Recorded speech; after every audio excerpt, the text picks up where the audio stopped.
December 12th, Joshua.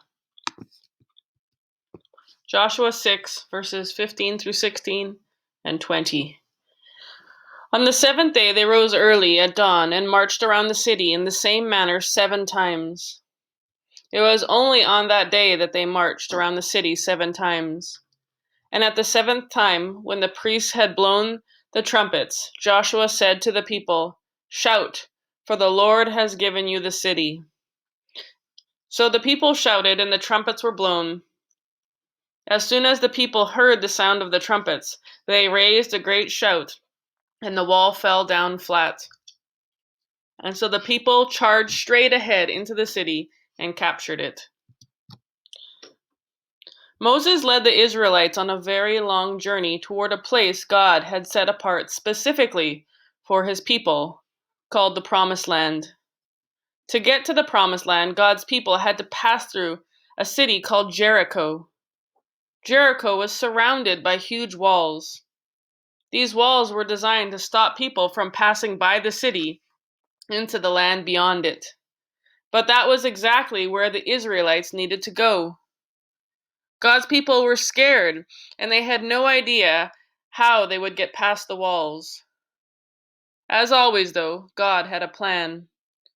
God told Joshua to tell the people to march around the city walls once a day for 6 days. On the 7th day, they were to march around the city 7 times, then blow their trumpets and shout as loud as they could. This may have sounded like an odd plan, but God's people trusted Joshua, and Joshua trusted God.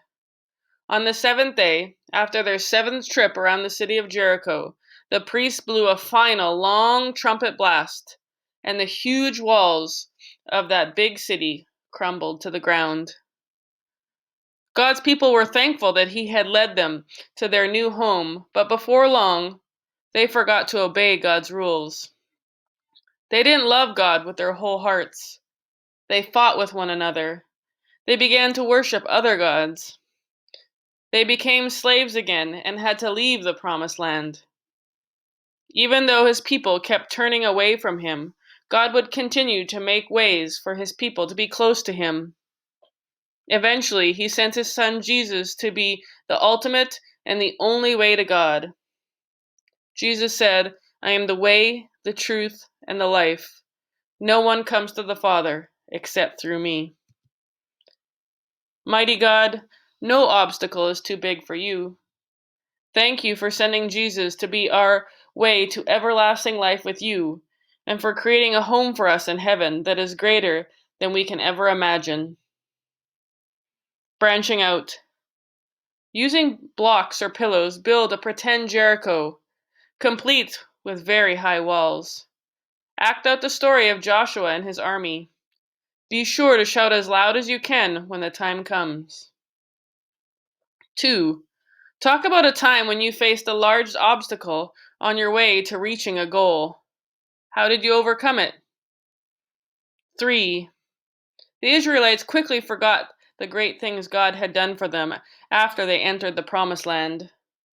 Do we sometimes forget the good things God has done in our lives? What can we do to remind ourselves of his goodness?